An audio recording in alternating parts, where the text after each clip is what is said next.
Hi friends, welcome to my channel. நாம் இன்னைக்கு chana masala recipe ready பண்ண போறோம். வாங்க எப்படி செய்யறதுன்னு பார்க்கலாம். கொஞ்சமா ஆயில் போட்டுக்கலாம்.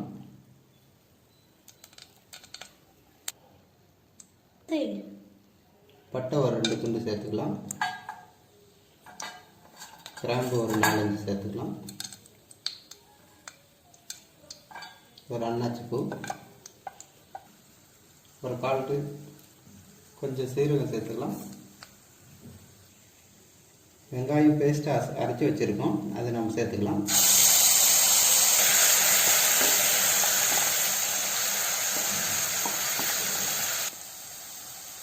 இஞ்சி பூண்டு பேஸ்ட் சேர்த்துக்கலாம். நம்ம அரைச்சி வச்சுக்கிறது தக்காளி பேஸ்ட்டு சேர்த்துக்கலாம்.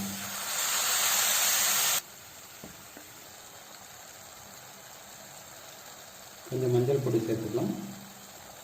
தேவையான அளவு உப்பு சேர்த்துக்கலாம். தேவையான அளவு மிளகாய் தூள் சேர்த்துக்கலாம்.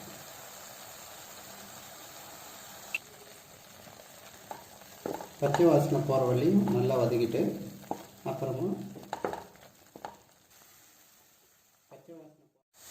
வேக வச்ச சன்னாவை சேர்த்துக்கலாம்.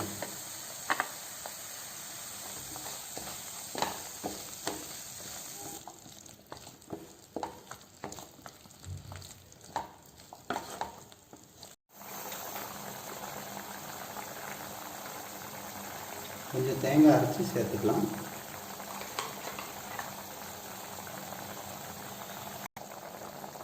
அப்போ தான் கிரேவி நல்லா திக்காக வரும்.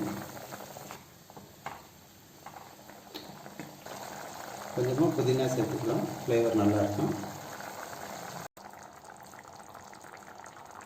ஸ்டவ்வை சிம்மில் வச்சுட்டு மூடி வச்சிடலாம்.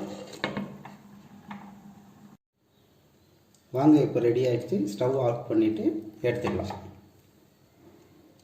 லேசாக கொத்தமல்லி சேர்த்துக்கலாம்.